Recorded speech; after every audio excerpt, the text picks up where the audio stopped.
우리 별님이들 반가워요. 달님 쌤이에요. 오늘 하루도 즐겁게 보냈지요? 즐거웠던 생각하면 선생님은 미소가 가득해져요. 우리 별님이들도 미소 지으며 포근한 이불 덮고 잘 자요. 첫 번째 이야기, 슬기로운 재판. 오늘은 재판 이야기를 좀 할까요? 옛날 어느 고을에 한 원님이 있었는데 이 원님은 재판 잘하기로 이름이 났어요.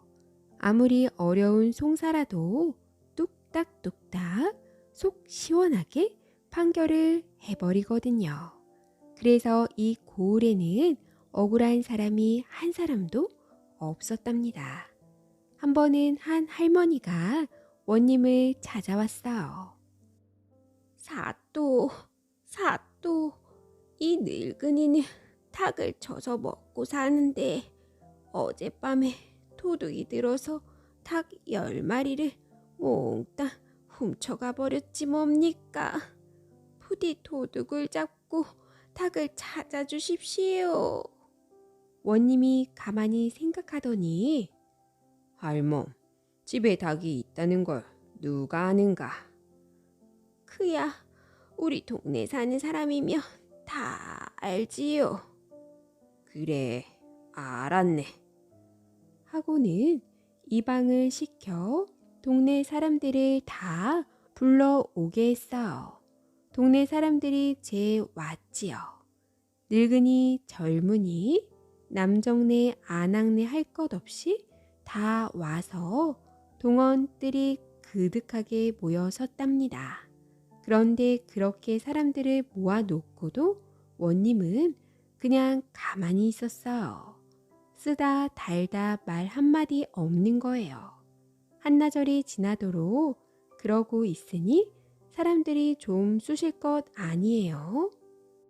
사또, 다 모였으니 이제 재판을 시작하시지요. 보다 못해 사람들이 재촉을 했습니다.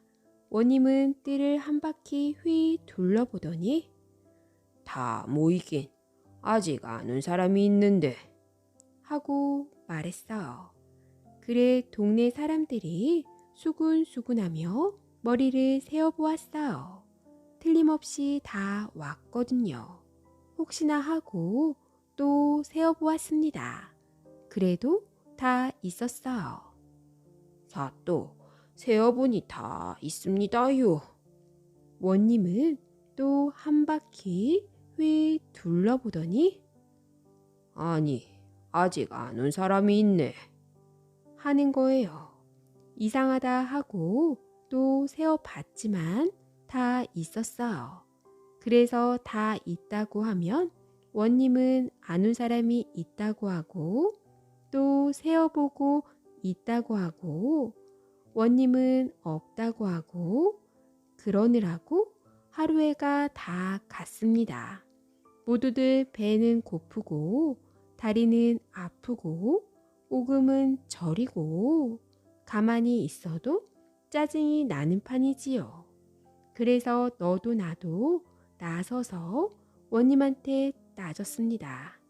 사또, 아무리 세어봐도 다 있는데 왜 자꾸 없다고 하십니까? 그러자 원님이 발을 탕 구르며 동원 기둥이 들썩들썩할 정도로 호통을 쳤어요. 닭 훔쳐간 놈들이 아직 안 왔잖아. 그러자 뒤쪽에 서 있던 젊은이 셋이 엉겹결에 손을 번쩍 들고는 사또, 저희들도 왔는뎁시오 하더라나. 그래서 닭 도둑을 잡았더라는 이야기랍니다. 이렇게 닭 도둑을 잡고 나서 한 달이 채 못 되어 이번에는 가난한 농사꾼 한 사람이 원님을 찾아왔어요. 사또, 사또, 저한테 재산이라고는 소 한 마리뿐인데 글쎄 그 소가 오늘 아침 외나무 다리를 건너다가 떨어져서 다리가 부러졌습니다. 다리 부러진 소가 일을 하겠습니까? 팔려고 한들 그런 소를 누가 사겠습니까? 이제 저는 영락없이 굶어 죽게 생겼습니다. 이 일을 어찌하면 좋습니까? 원님이 듣더니 농사꾼한테 물었습니다.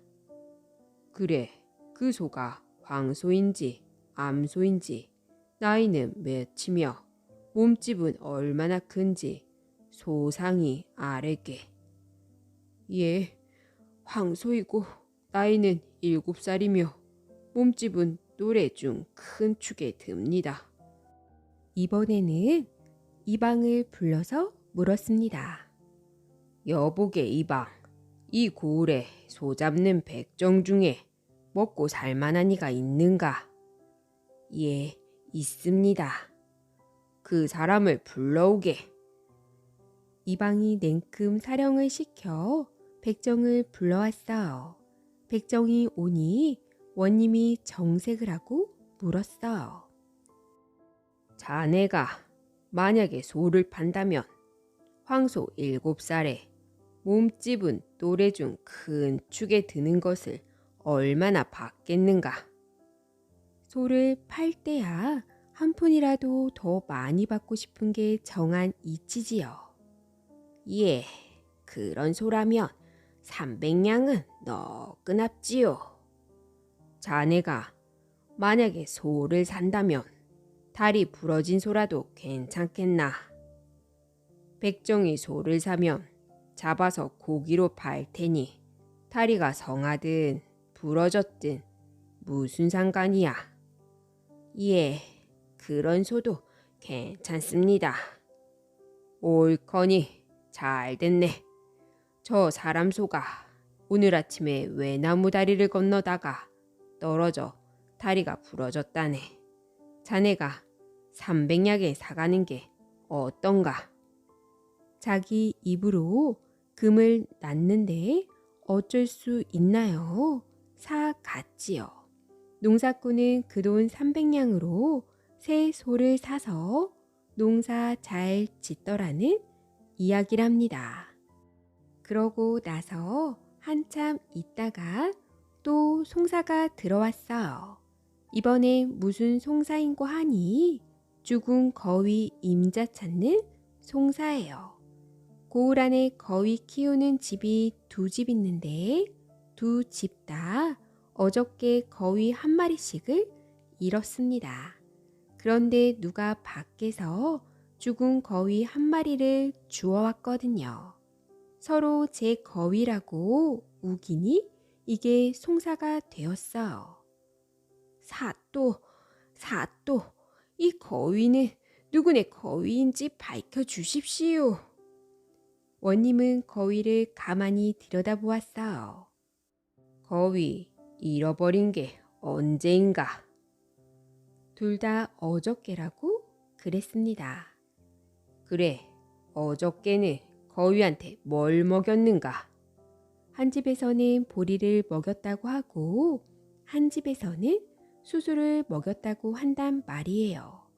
거위라는 게 본디 아무거나 잘 먹으니까 2집에서 각각 다른 걸 먹이기가 쉽거든요.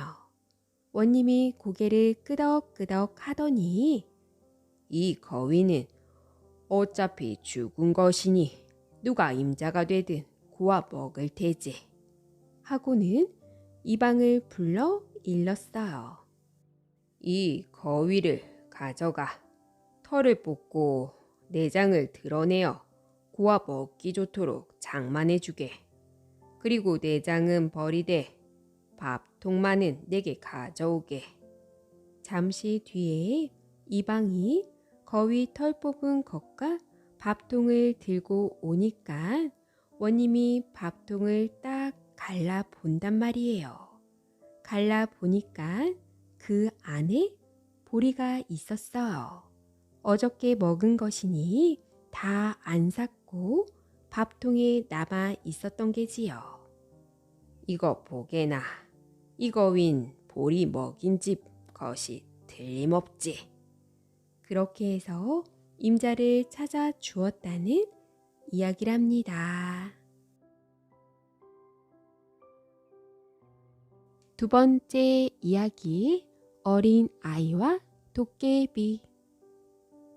옛날 옛적 어떤 마을에 나이 67살 먹은 어린아이가 있었는데 태어나자마자 부모를 여의고 혼자서 살았습니다. 어린아이가 혼자서 살려니 좀 힘이 들겠어요. 남의 집 굳은 일을 거들어주고 한 푼, 두 푼 주는 대로 받아서 입에 풀칠이나 하고 살았어요. 하루는 이 아이가 이웃마을 초상집에 가서 일을 해주고 돈 서푼을 받았습니다. 그 돈 서푼을 손에 꼭 쥐고 집으로 돌아오는데 모퉁이를 딱 도니까 꼭 저만한 아이가 썩 나타나더니 아무개야, 아무개야 하고 제 이름을 부르고는 손뼉을 딱딱 쳤어요. 가만히 보니까 그게 도깨비예요. 도깨비는 머리에 뿔 달린 줄 아는 사람이 많지만 그게 아니에요. 사람하고 똑같이 생겼어요. 그런데 아무나 만나면 이름을 꼭 2번씩 부르고 손뼉을 딱딱 친다나. 그걸 보고 도깨비인 줄 알지요. 길에서 갑자기 도깨비를 만났으니 이 아이가 참 놀랐어요. 그래도 뭐 아무렇지 않은 척 했어요. 도깨비를 만나서 놀란 모습을 보이면 안 되거든요. 그러면 도깨비가 기분이 나빠져서 꼭 해코지를 하게 된답니다. 그래서 태연하게 왜 부르느냐? 하니까 내가 지금 돈이 없어서 그러는데 딱 서푼만 구워다오. 이러거든요. 돈이라고는 초상집 일해주고 받은 것 달랑 서푼뿐인데 그걸 구워달라니 딱하게 되었지요. 그래도 안 구워졌다가는 무슨 심술을 부릴지 모르니 어떻게 해요. 구워주었습니다. 구워주면서 너 이 돈 꼭 갚을 테지? 하고 다짐을 받았어요.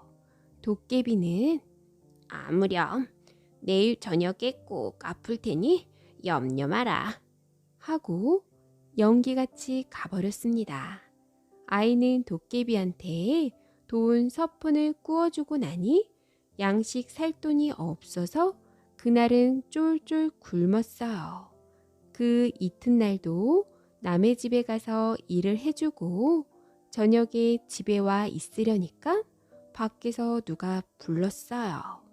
아무개야, 아무개야 하고 손뼉을 딱딱 치는데 나가보니 어제 만났던 도깨비예요. 도깨비가 돈 서푼을 들고 왔답니다. 어제 꾼 돈 서푼 갚으러 왔다. 얘따 받아라 하고 돈 서푼을 주었어요. 받았어요. 그놈의 도깨비 참 약속도 잘 지키지요. 그런데 그 다음날 저녁이 되니까 밖에서 또 누가 불렀어요. 아무개야, 아무개야 하고 손뼉을 딱딱 치는데 나가보니 또 그 도깨비가 왔어요. 왜 그러느냐? 어제 꾼 돈 서푼 갚으러 왔다. 얘따 받아라. 이러고는 돈 서푼을 준단 말이에요. 어제 틀림없이 갚았는데 또 주었어요. 이게 무슨 돈이야? 꾼 돈은 어제 갚았잖니? 하니까 도깨비가 하는 말이 어라, 얘 좀 봐. 내가 언제 갚았다고 그래? 이러면서 부득부득 돈을 놓고 갔어요. 아하, 도깨비라고 하는 것이 무엇이든지 잘 잊어버린다고 하더니 이를 두고 하는 말인가 봐요. 그런데 제가 꾼 것은 안 잊고 갚은 것은 잊어버리니 그것도 우스운 일이지요. 어찌됐든 아이한테는 공돈이 서푼 생긴 셈이니 나쁠 거야 없어요. 그런데 그 다음 날 저녁에 도깨비가 또 찾아왔습니다. 또 와서 아무개야, 아무개야 이름을 2번 부르고 손뼉을 딱딱 치기에 나가보니 또 어제 꾼 돈 갚으러 왔어요. 이건 뭐 사흘이 지나도 어제 꾼 돈이라지. 그러면서 돈 서푼을 주었어요. 2번씩이나 갚았는데 또 주느냐고 암만 얘기해도 부득부득 돈을 놓고 가기에 할 수 없이 받았답니다. 그 다음부터 이놈의 도깨비가 날마다 와서 돈 서푼씩 주고 갔어요. 그래서 날마다 저녁 때만 되면 찾아와서 아무개야, 아무개야 부르고 손뼉을 딱딱 치고 어제 꾼 돈 갚으러 왔다고 그런단 말이에요. 그래 나중에는 귀찮아서 내다보지도 않고 알았으니 거기 놓고 가거라 하면 돈을 놓고 갔어요. 이렇게 해서 아이는 날마다 공돈을 서푼씩 받게 되었습니다. 하루 종일 일해봐야 서푼 받기 바쁜데 날마다 공돈이 서푼씩 생기니 좀 좋아요. 그래서 살기도 전보다 훨씬 나아졌어요. 그렇게 몇 달이 지났는데 하루는 도깨비가 돈 갚으러 왔다가 냉큼 가지 않고 머뭇머뭇하더니 얘, 나 너희 집에서 좀 놀다 가면 안 될까? 이랬어요. 날마다 돈 서푼씩 갖다 주는 도깨비인데 그만 청을 못 들어줄까요? 그래서 그러라고 했어요. 도깨비가 집 안으로 들어왔기에 이런저런 이야기를 하고 놀았지요. 그런데 이 집에 다 찌그러져 가는 냄비가 하나 있었습니다. 도깨비가 그 냄비를 보고는 저건 찌그러져서 못 쓰겠다. 우리 집에 저런 냄비가 많이 있는데 새 것으로 하나 갖다 줄까? 이런단 말이에요. 새 냄비를 준다는데 마다할 리가 있나요?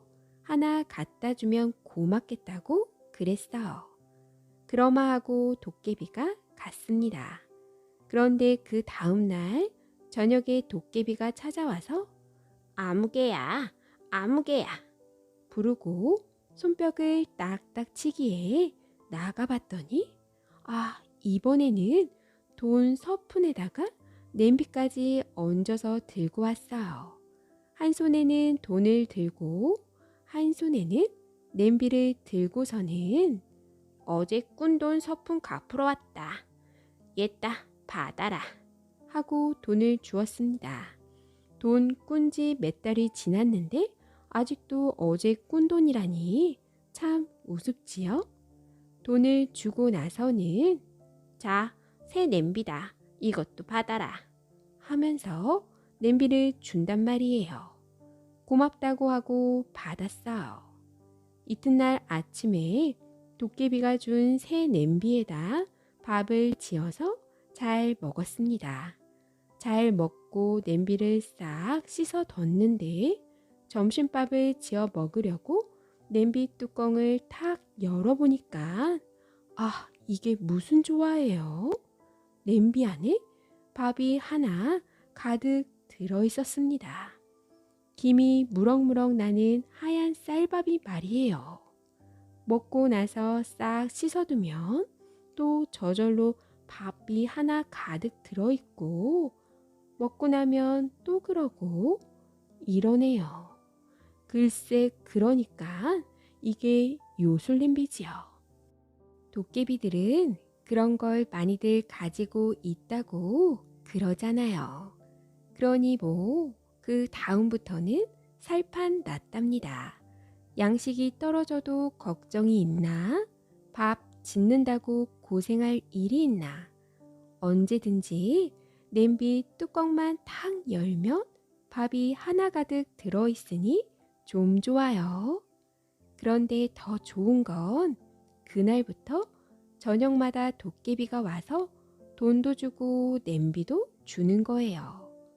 아무개야, 아무개야 부르고 손뼉을 딱딱 쳐서 나가보면 도깨비가 한 손에 돈을 들고 한 손에는 냄비를 들고 서 있단 말이에요. 어제 꾼 돈 서푼 갚으러 왔다. 얘다 받아라. 하고 돈을 주고 나서 자, 새 냄비다. 이것도 받아라.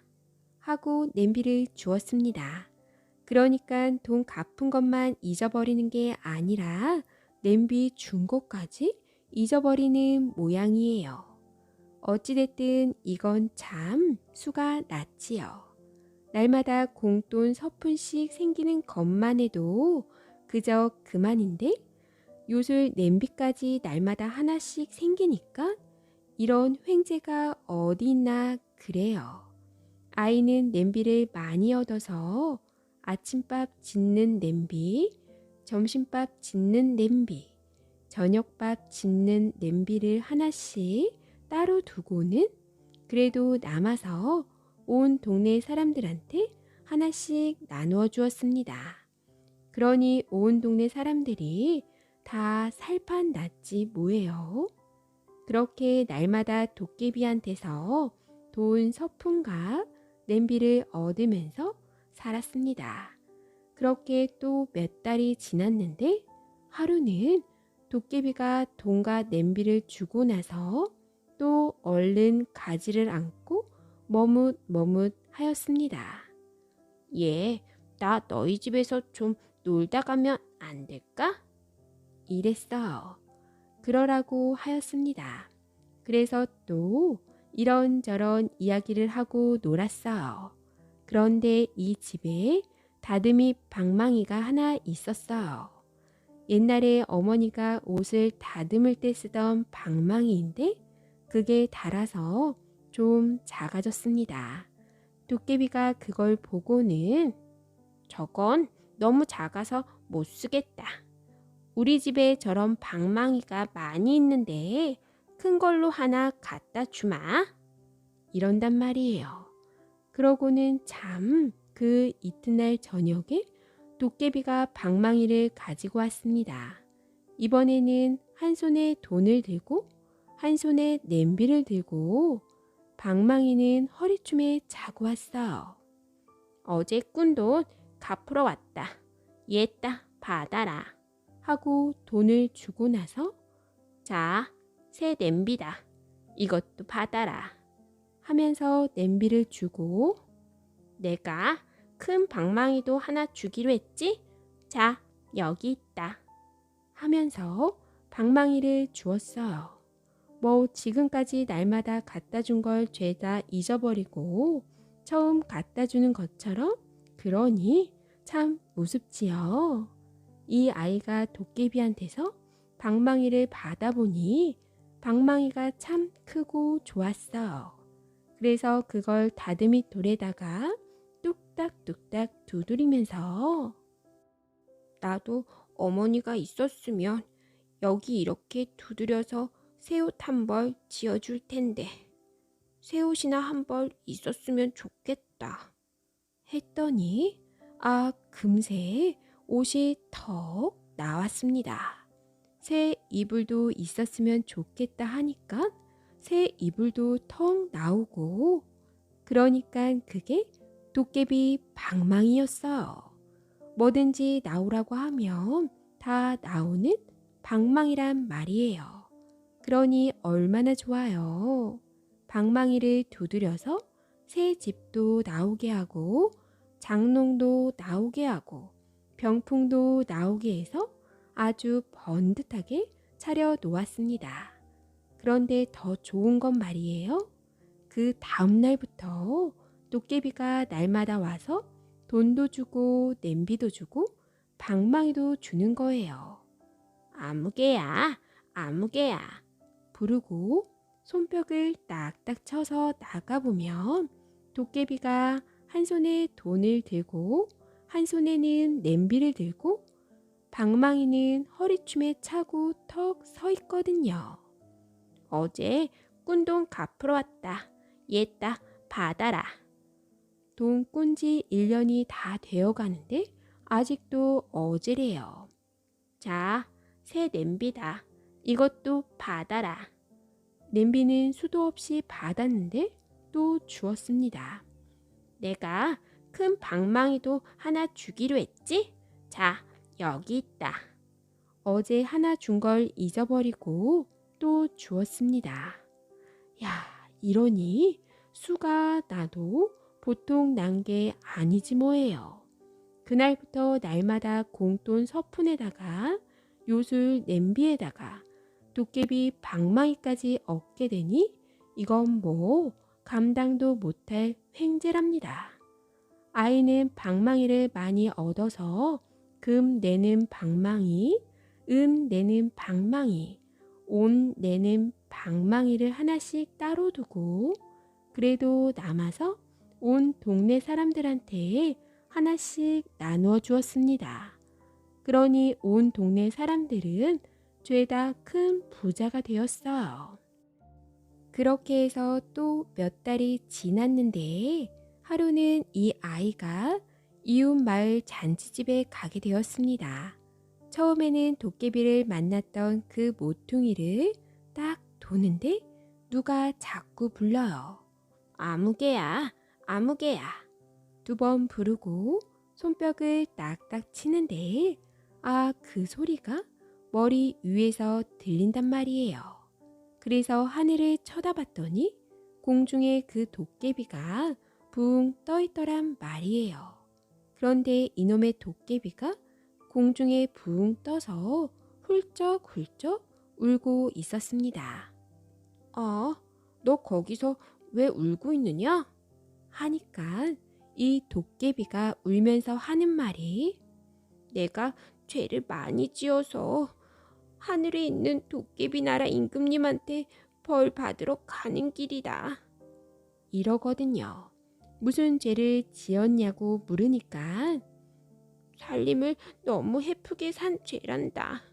나는 아무 짓도 안 한 것 같은데 집에 있는 돈이고 냄비고 방망이고 마구 남을 갖다 줘서 우리 집 살림이 거덜이 났대. 이런단 말이에요. 듣고 보니 참 미안한 일이에요. 그래도 뭐 어쩔 도리가 있나요? 도깨비 나라 일을 사람이 참견할 수 없으니 말이에요. 그런데 도깨비가 그 다음에 하는 말이 더 가관이에요.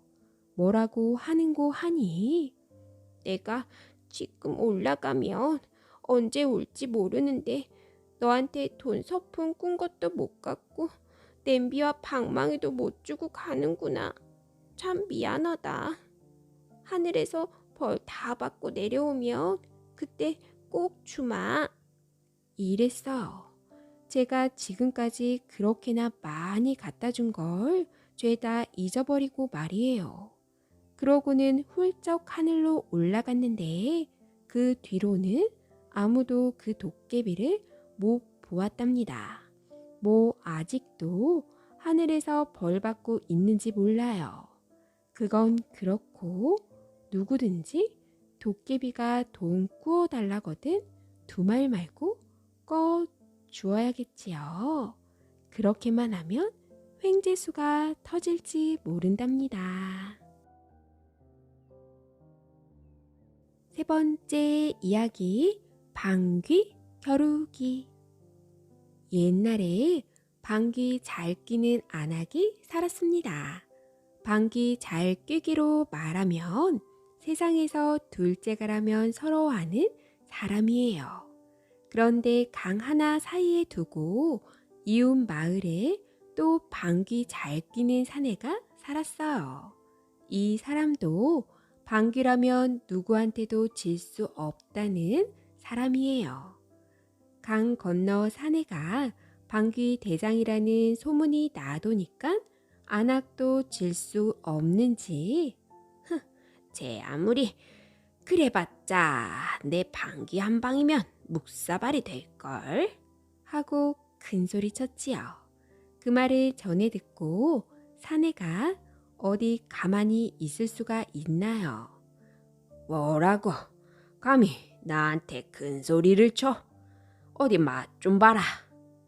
대바람에 강 건너 안악네 집에 찾아갔어요.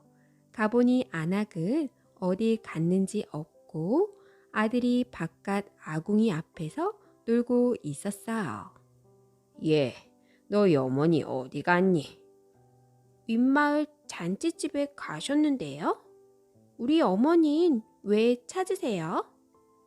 너희 어머니가 방귀로 날 이긴다고 해서 혼내주려고 왔다. 그렇다면 그냥 돌아가세요.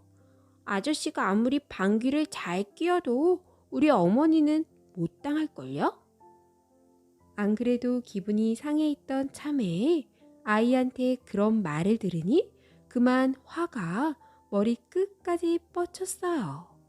그래서 두 말 접고 돌아서서 아이 쪽으로 방귀를 한바탕 뀌었습니다. 그랬더니 방귀 바람에 날려서 아이가 그만 아궁이 속으로 쑥 들어갔어요. 아궁이 속으로 들어가서 곧바로 구두를 지나 굴뚝으로 쑥 나왔어요. 검댕이를 새까맣게 묻혀가지고 말이에요. 그래놓고 사내는 가버렸는데 마침 그때 안악이 집에 돌아왔어요. 돌아와 보니 아들이 온몸에 검댕이를 새까맣게 묻혀가지고 굴뚝 옆에서 울고 있었거든요. 아이고, 이게 웬일이냐? 아들이 울면서 하는 말을 다 들어보니 참 화가 난단 말이에요. 그래서 빨리 방망이를 들고 바로 사내 뒤를 쫓아갔습니다. 쫓아가 보니 마침 사내는 강을 다 건너 저쪽 언덕에 다 있었어요. 대바람에 돌아서서 궁둥이에 빨래 방망이를 대고 방귀를 크게 한바탕 뀌었어요. 그 바람에 빨래 방망이가 공중으로 붕 떠서 사내 쪽으로 쌩 날아갔어요. 사내가 가다가 뒤에서 천둥치는 소리가 나서 돌아보니 방망이 하나가 쏜살같이 날아오는 거예요. 그래 저도 딱 궁둥이를 쳐들고 맞방귀를 뀌었어요. 그래 놓으니 어떻게 되겠어요. 날아오던 방망이가 방귀 바람에 놀라 핑 돌아서서 안악 쪽으로 날아갔지요. 그걸 보고 안악이 가만히 있을 리가 있나요? 저도 맞방귀를 뀌었어요. 그러니 방망이가 핑 돌아서 도로 사내 쪽으로 날아가는 거예요. 이렇게 강 하나를 사이에 두고 둘이서 서로 맞방귀를 뀌어대니 이런 장관이 없었어요. 방망이가 이쪽에서 저쪽으로 다시 저쪽에서 이쪽으로 핑핑 날아다니는데 그러기를 한나절이나 했습니다. 그러다가 둘이서 한꺼번에 전 먹던 힘까지 다 내어 크게 용을 쓰니까 이놈의 방망이가 오도 가도 못하고 가운데서 파래를 떨다가 강에 뚝 떨어졌대요. 그 바람에 강에서 놀던 물고기가 방망이에 많이 맞았는데 새우 등이 휜 것도 그래서이고 가자미 눈이 한쪽으로 쏠린 것도 그래서라네요. 이게 다 지어낸 이야기랍니다. 네 번째 이야기, 어리석은 호랑이. 산중에 사는 호랑이 한 마리가 어슬렁어슬렁 산 밑으로 내려왔어요. 뭐 먹을 만한 것이 없나 하고 여기저기 돌아다니다가 어느 골짜기에 가니까 웬 젊은 농사꾼이 땀을 뻘뻘 흘리며 밭에서 일을 하고 있거든요. 그런데 날씨가 너무 더워서 윗도리를 벗어 젖히고 맨 몸뚱이로 일을 하고 있더란 말이에요. 몸뚱이의 살이 아주 토실토실 올랐답니다. 그걸 보니 호랑이가 저절로 군침이 도는데 이거 원 너무 좋아서 웃음을 참을 수가 있나요? 아이고, 좋아라. 안 그래도 배가 잔뜩 고프던 참인데 이게 웬 떡이냐. 저렇게 살이 도실도실 오른 것만 해도 좋은데 나 잡아먹기 좋으라고 옷까지 벗었네. 더워서 옷을 벗었지 누가 저 잡아먹기 좋으라고 벗었나요? 그래도 호랑이는 저 좋을 대로 생각하고는 너무 좋아서 웃음을 못 참았어요. 한바탕 실컷 웃고 나서 잡아먹으면 좋겠는데 여기서 웃다가는 농사꾼이 알고 도망갈 게 뻔하니 그래서는 안 되지요. 웃기는 웃어야겠고 여기서는 못 웃으니 어떻게 해요? 생각다 못해 웃음을 꾹꾹 눌러 참고 산을 하나 넘어갔어요. 산을 하나 넘어가서 농사꾼이 안 보고 못 듣는 데서 실컷 웃었답니다. 아이고 좋아. 저 바보 같은 게 나 잡아먹기 좋으라고 옷까지 벗고 있네. 아이고 좋아. 이렇게 배를 잡고 대굴대굴 구르며 실컷 웃고 나서 이제 잡아먹어야겠다 하고 도로 산을 넘어갔어요. 농사꾼이 일하고 있는 골짜기로 말이에요. 그런데 가보니 농사꾼이 없어졌어요. 그때까지 있을 게 뭐예요? 그새 일을 다 하고 집으로 가버렸어요. 5번째 이야기, 종이에 싼 당나귀. 옛날 어느 마을에 한 사내 아이가 홀 어머니하고 단둘이 살았습니다. 그런데 이 아이가 좀 모자랐어요. 모자라기는 해도 어머니 말은 참 잘 들었답니다. 뭐 보통 듣는 게 아니라 죽으라면 죽는 신용까지 할 정도였어요. 그렇게 사는데 이 집 살림이 워낙 가난해서 아이가 날마다 남의 집에 가서 일을 했답니다. 남의 집 농사일, 굳은 일을 거들어주고 돈이야 쌀이야 조금씩 얻어다가 입에 풀칠이나 하면서 사는 거였지요. 하루는 이 아이가 이웃 마을에 가서 일을 해주고 돈 서푼을 받았어요. 돈 서푼이 많지는 않지만은 그래도 하루 종일 힘들여 일해주고 번 돈이니 제 딴에는 얼마나 귀하고 중하겠어요. 그래 그 돈을 행여 잃어버릴세라 손에 꼭 쥐고 집에 갔습니다. 가다가 목이 말라 길가에 있는 우물에 가서 물을 한 모금 떠 먹었어요. 우물 옆에다가 돈을 놓고 물을 떠먹고 나서는 그만 깜빡 잊고 돈을 그 자리에 놔두고 와버렸어요. 한참 가다가 보니 손이 허전하거든요. 부랴부랴 달려가 보니 그새 누가 가져갔는지 돈이 온데간데 없지 뭐예요. 별 수 있어요. 그냥 빈손으로 집에 돌아왔지요. 집에 와서 어머니한테 일이 이만저만 하게 됐노라고 이야기하니 애당초 돈을 손에 쥐고 온 게 잘못이지. 호주머니에 넣어 가지고 왔으면 그런 일이 없을 게 아니냐. 하고 어머니가 야단을 쳤습니다. 잘 알겠습니다. 다음부터는 꼭 호주머니에 넣어가지고 오겠습니다. 하고 단단히 다짐했어요. 그래 그 다음 날 또 이웃 마을에 일을 해주러 갔어요. 하루 종일 힘들어 일해주고 나니 주인집에서 고맙다고 품삯을 주는데 이번에는 돈을 안 주고 강아지를 한 마리 주었습니다. 강아지를 턱 받아서 가만히 생각해 보니 이걸 가지고 가다가 또 어제처럼 길에서 잃어버리면 어쩌나 걱정이 되거든요. 그러고 보니 어제 어머니가 호주머니에 넣어가지고 오라고 한 말이 생각이 나더란 말이에요. 오라, 어머니가 틀림없이 호주머니에 넣어가지고 오라 하셨지? 이걸 호주머니에 넣어가지고 가야겠어.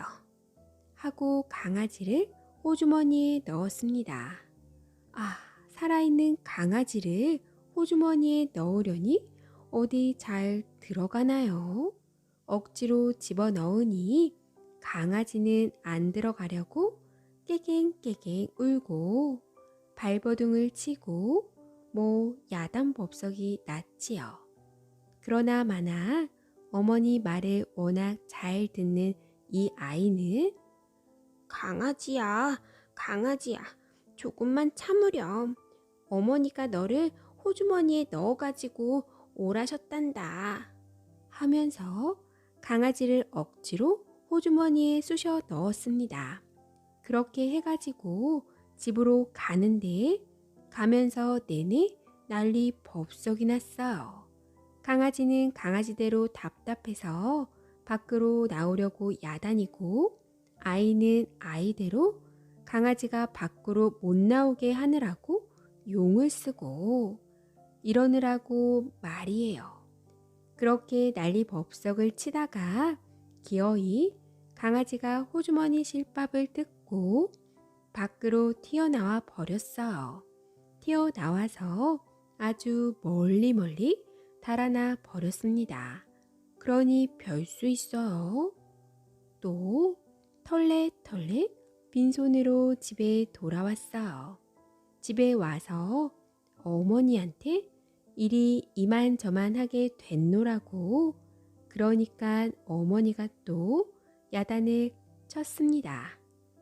이 녀석아, 강아지를 호주머니에 넣어가지고 오는 바보가 세상에 어디 있단 말이냐. 끈으로 모가지를 묶어서 끌고 와야지. 잘 알았습니다. 어머니, 다음에는 꼭 그렇게 할게요. 아이는 어머니 말을 귀에 잘 새겨뒀어요. 그러고 나서 그 이튿날 또 이웃 마을에 일을 하러 갔답니다. 하루 종일 일해주고 나니 주인이 품삯을 주는데 이번에는 뭘 주는 거 아니? 생선을 주었어요. 집에 가지고 가서 어머니하고 구워 먹으라고 말이에요. 생선을 턱 받아서 생각해보니 이것도 잘못하다가는 놓쳐 버릴 것 같단 말이지요. 죽은 생선이 달아날 리가 없지만은 얘가 그걸 몰랐어요. 그래서 어머니 말대로 하느라고 끈을 하나 구에다가 생선 모가지를 묶었습니다. 묶어서 끌고 가는 거지요. 생선을 길바닥에 질질 끌고 가니 어떻게 되겠어요. 흙투성이가 되어서 말이 아니지요. 살점은 다 떨어져 나가고 뼈만 남은 게 생선 꼴도 아니에요. 그놈의 생선을 끌고 집에 가긴 갔는데 어머니가 보니 참 기가 막히거든요. 넌 어쩌자고 생선을 그 꼴로 만들어 가지고 왔니? 그런 걸 끌고 오다니 제정신이냐? 그런 건 종이에 싸서 지프로 몸뚱이를 묶어가지고 어깨에 정 메고 오면은 좀 좋아. 종이에 싸서 지프로 몸뚱이를 묶어가지고 어깨에 청 매고 오라고요? 잘 알겠습니다. 아이는 이번에도 어머니 말을 귀에 잘 새겨뒀습니다. 그러고 나서 그 이튿날 또 이웃 마을에 일해주러 갔어요. 하루 종일 일해주고 나니 주인이 품삯을 주는데 이번에는 뭘 주는 거 아니? 당나귀를 한 마리 주었어요. 그동안 일을 참 잘해줬는데 늘 품삯을 너무 적게 줘서 미안하다고 이걸 살림 미천이나 하라고 그런단 말이에요. 아, 당나귀 한 마리를 턱 받고 보니 참 눈앞이 캄캄했어요. 어머니가 어제 뭐라고 그랬느냐 하면 종이에 싸서 지퍼로 몸뚱이를 묶어가지고 어깨에 청 매고 오라고 그랬거든요. 이 큰 놈을 무슨 수로 종이에 싸며 또 무슨 수로 어깨에 메고 가. 그래도 어머니 말씀이니 거역할 수는 없었습니다. 여기저기 다니면서 종이를 있는 대로 주워다 당나귀를 쌌어요. 눈만 빼놓고 죄에 쌌답니다. 그렇게 종이로 당나귀 몸뚱이를 싸고 바르고 몸통 한가운데를 지프로 뚝딱 묶었어요. 그걸 이제 어깨에 메고 갈 판이지요. 당나귀를 어깨에 맨다는 게 어디 쉬운 일인가요? 제 몸집보다 큰 놈을 매려고 하니 당나귀 배 밑에 들어가서 버둥거리는 게 고작이지만은 어찌됐든 그 꼴을 해가지고 집으로 가는 거예요. 그때 마침 원님 행차가 그 길을 지나가게 되었습니다. 가마에다 원님의 어린 딸을 태워가는데 그 딸이 몹쓸병에 걸려 몇 날 며칠 말도 못하고 먹지도 못했어요. 용하다는 의원은 다 불러다 보이고 좋다는 약은 다 써봤지만 낫지 않았답니다. 그래서 죽기 전에 바깥 구경이나 시켜주려고 데리고 나왔어요. 사실은 원님 딸이 고기를 먹다가 가시가 목에 걸려서 그런 건데 그걸 아무도 몰랐습니다. 그런 형편인데 원님의 딸이 가마를 타고 지나가다가 이 아이가 당나귀를 종이에 싸서 메고 가는 걸 보게 되었답니다. 그걸 보니 얼마나 우스워요. 아, 멀쩡한 당나귀를 눈만 빼꼼히 내놓고 온통 종이로 싸 바른 것만 해도 우스운데 그걸 어깨에 매겠다고 아이가 당나귀 배 밑에 들어가 바둥거리는 꼴을 보니 웃음이 안 나올 수가 있나요? 아이고 우스워라. 그걸 보고 깔깔 웃다가 그만 목에 걸린 가시가 톡 튀어나왔습니다. 그 바람에 병도 씻은 듯이 나았어요. 일이 이렇게 되니 원님이 아이를 불러다가 무슨 영문으로 당나귀를 메고 가는지 물어보았습니다. 아이가 하는 말을 들어보니 앞뒤 사정을 알겠거든요. 비록 이 아이가 좀 모자라기는 하지만 어머니 말을 그리 잘 듣는 거 보니 효자 중에 효자로다. 이런 아이에게 상을 안 줄 수가 없다. 하고 큰 상을 줬답니다. 그래서 이 아이는 어머니하고 잘 살았답니다.